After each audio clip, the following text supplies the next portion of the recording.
En el 2020 aprendimos que el amor y la solidaridad, esas son las fuerzas que nos mueven. En Coop Mam somos parte de tus experiencias y sueños. El futuro es ahorra. Cooperativa Mamoncito, deposita tu confianza.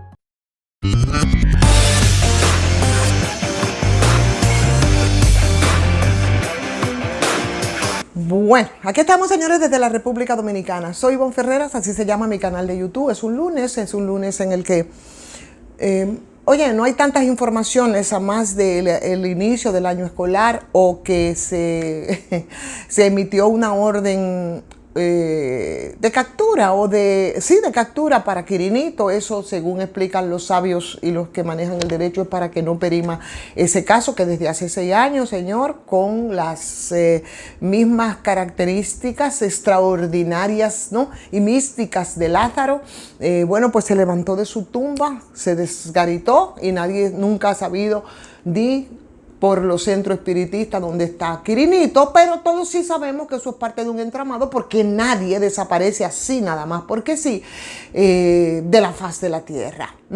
Cuando se quiere es muy efectivo, pero cuando hay otras implicaciones, entonces eso es lo que nosotros tenemos. Pero bueno, el año escolar empieza con muchas dificultades. Una de las principales dificultades es la insuficiencia de cupos, que lo lleva a uno a pensar qué fue lo que pasó cuando en los primeros 8 años de gobierno de Danilo, que se empezó a aplicar el mentado 4% del PIB para la educación, lo que se invirtió sobre todo, al menos es lo que decían, era en la construcción de aulas, que ciertamente se necesitaban porque teníamos un déficit terrible, y el espectáculo aberrante que siempre veíamos de grupos de estudiantes debajo de un árbol, sobre todo en las zonas rurales, pues era verdad. Sin embargo, después de haberse supuestamente invertido todo ese dinero en la construcción de aulas, nosotros seguimos en las mismas, y hoy que empieza el año escolar, parte de los desafíos precisamente es este lunes, donde vuelven a las aulas más de 2 millones de estudiantes de los niveles inicial, primaria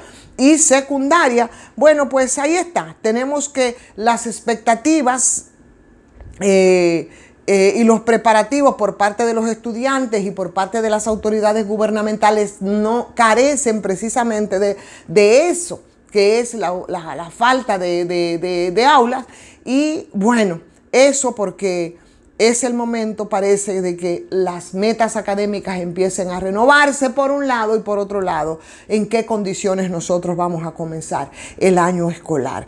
Eso es la verdad, y mientras eso ocurre, tenemos que volver sobre lo andado respecto a lo que tanto hablamos en este país, errores del pasado, pero necesitamos ir a un mejor año escolar, necesitamos superar los errores del pasado, necesitamos reducir las imperfecciones que ha tenido el país, que impactan en una baja calidad de la enseñanza, la pública, también de las escuelitas particulares, mayoritariamente tomaría mucho tiempo, pero es un proceso en el que se necesita rectificar, y ese es el gran desafío que tenemos para este año lectivo 2023-2024, que inicia precisamente hoy y que está llamado a mostrar los primeros resultados de un esfuerzo en un cambio de las políticas, esfuerzo institucional para convertir las aulas en lugares donde los muchachos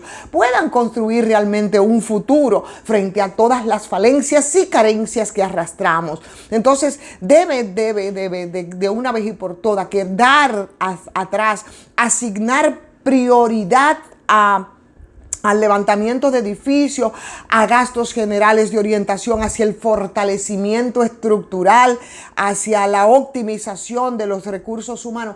Los desafíos son muchos, pero señores, nosotros tenemos que superar esto que nos coloca dentro de los países de América Latina en el peor lugar, en uno de los peores lugares en educación. Promisoria visión del 4%, ejercicios de autoridad, planificar. Eso tiene que permanecer de una vez y por todas en la dirección de los que tienen la responsabilidad de asumir el tema de la educación, de la enseñanza en los primeros grados y debe enfocarse más bien a una fuerte inversión en la capacitación también de los maestros. En adición, otros mecanismos que tendrán que hacer evaluaciones en función educativa sobre el efecto del año lectivo que nosotros estamos comenzando ahora y por supuesto superar todas esas falencias del pasado y de plano también hacer un recorrido, por supuesto, y una mirada y revisar las laxitudes contables que desde entonces y hasta la fecha de cuando se puso en práctica ese 4%, han sido destinadas a cualquier cosa menos a la educación. Y mientras eso ocurre, señores, nosotros vemos cómo aumentan otros renglones de la vida del país.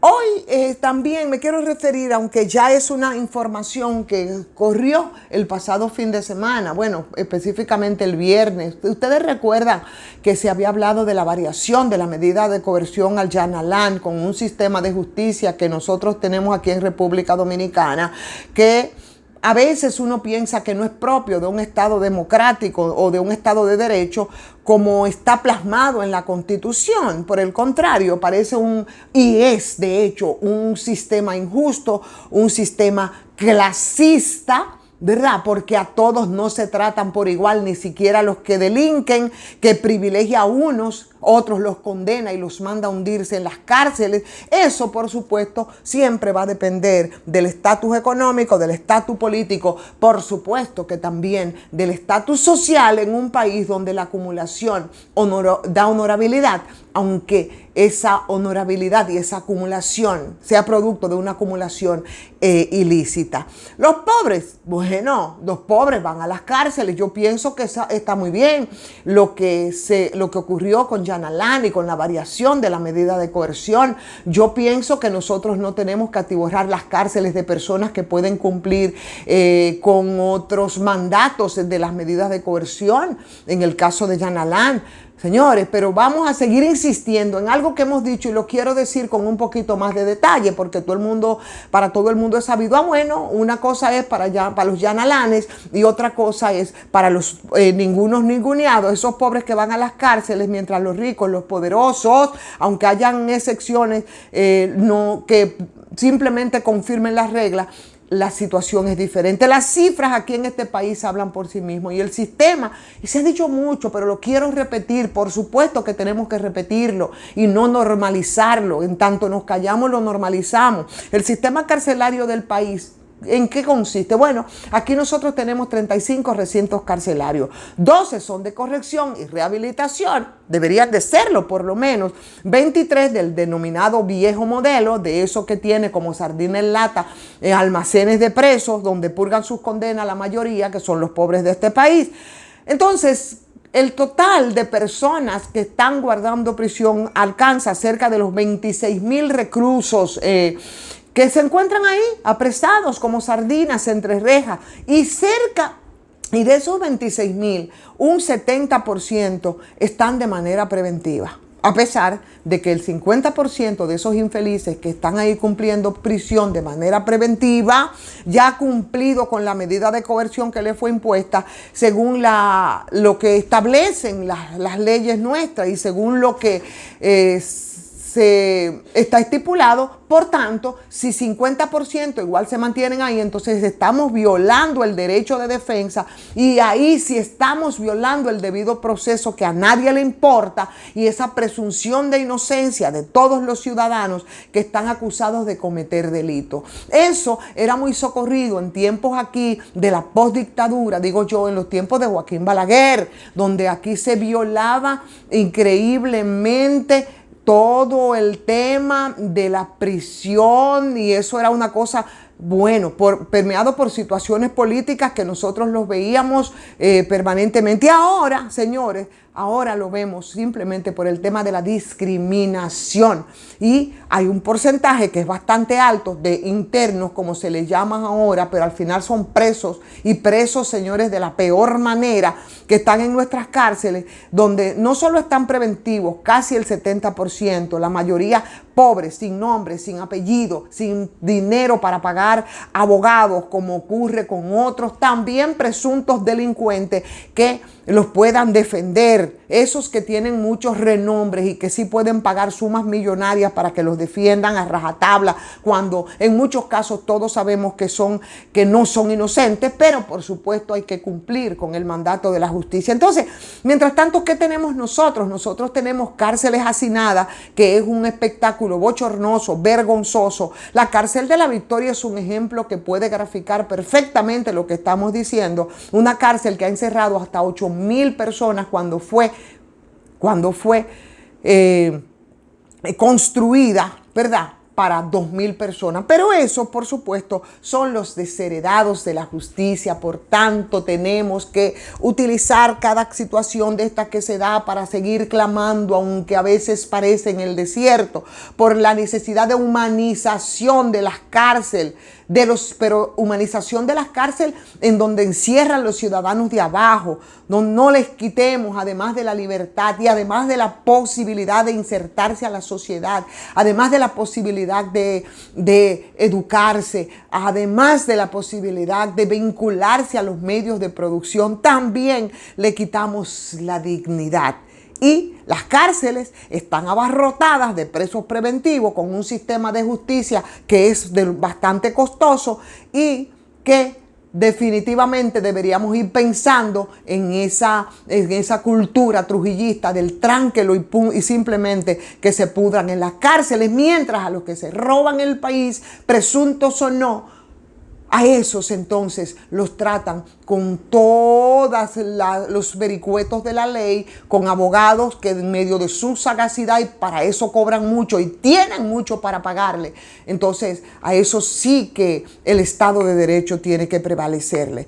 El político corrupto que logra medidas de coerción benignas como garantías económicas, prisión domiciliaria, visita periódica, posibilidad incluso de insertarse a trabajos habituales, que a mí me parece perfectamente bien, pero que esto también debe extrapolarse a todos los presos preventivos, que son más de la mitad de los 26,000 que están purgando aquí prisión de manera inhumana. Y eso, aunque todos lo sabemos, yo creo que es una realidad que nosotros tenemos que repetir, porque eso le da sentido a poder intervenir a través de medios masivos de comunicación.